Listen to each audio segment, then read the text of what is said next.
महाभारत का भयंकर युद्ध चल रहा था। लड़ते लड़ते अर्जुन रणभूमि से दूर चले गए थे। अर्जुन की अनुपस्थिति में पांडवों को पराजित करने के लिए द्रोणाचार्य ने चक्रव्यूह की रचना की। अर्जुन पुत्र अभिमन्यु चक्रव्यूह भेदने के लिए उसमें घुस गया। उसने कुशलता पूर्वक चक्रव्यूह के 6 चरण भेद लिए, लेकिन 7वें चरण में उसे दुर्योधन, जयद्रथ आदि 7 महारथियों ने घेर लिया और उस पर टूट पड़े।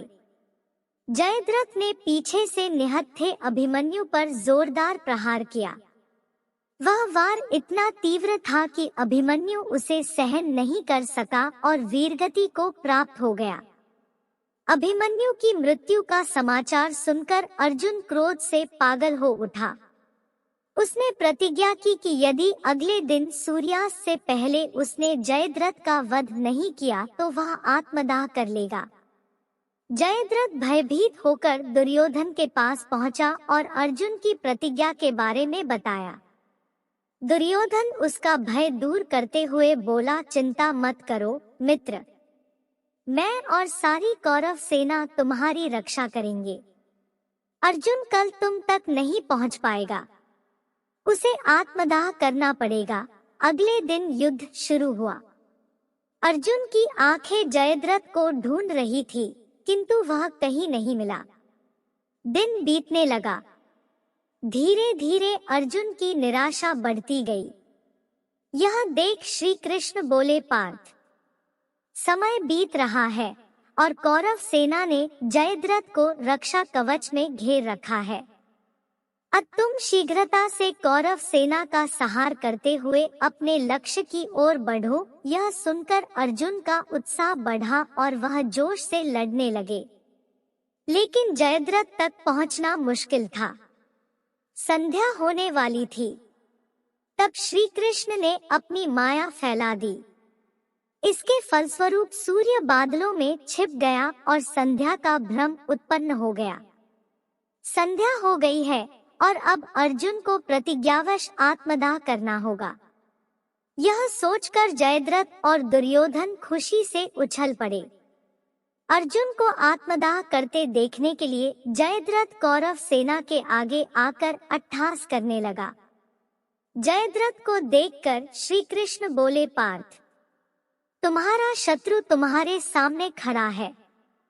उठाओ अपना गांडीव और वध कर दो इसका। वह देखो अभी सूर्यास्त नहीं हुआ है। यह कहकर उन्होंने अपनी माया समेट ली। देखते ही देखते सूर्य बादलों से निकल आया। सबकी दृष्टि आसमान की ओर उठ गई। सूर्य अभी भी चमक रहा था। यह देख जयद्रथ और दुर्योधन के पैरों तले जमीन खिसक गई। जयद्रथ भागने को हुआ, लेकिन तब तक अर्जुन ने अपना गांडीव उठा लिया था। तभी श्री कृष्ण चेतावनी देते हुए बोले, हे अर्जुन, जयद्रथ के पिता ने इसे वरदान दिया था कि जो इसका मस्तक जमीन पर गिराएगा उसका मस्तक भी 100 टुकड़ों में विभक्त हो जाएगा। इसलिए यदि इसका सिर जमीन पर गिरा तो तुम्हारे सिर के भी 100 टुकड़े हो जाएंगे।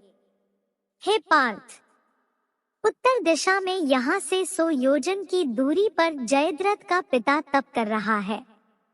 तुम इसका मस्तक ऐसे काटो कि वह इसके पिता की गोद में जाकर गिरे। अर्जुन ने श्री कृष्ण की चेतावनी ध्यान से सुनी और अपने लक्ष्य की ओर ध्यान कर बाण छोड़ दिया। उस बाण ने जयद्रथ का सिर धड़ से अलग कर दिया और उसे लेकर सीधा जयद्रथ के पिता की गोद में जाकर गिरा। जयद्रथ का पिता चौंक कर उठा तो उसकी गोद में से सिर जमीन पर गिर गया। सिर के जमीन पर गिरते ही उनके सिर के भी 100 टुकड़े हो गए। इस प्रकार अर्जुन की प्रतिज्ञा पूरी हुई। तो दोस्तों, कैसी लगी आपको हमारी आज की कहानी? आप अपने अनुभव हमारे साथ साझा करें और भविष्य में आप किस विषय पर वीडियो चाहते हैं हमें कमेंट में बताएं और लाइक करें, शेयर करें और अगर चैनल पर नए हो तो सब्सक्राइब करें। आप सभी का धन्यवाद।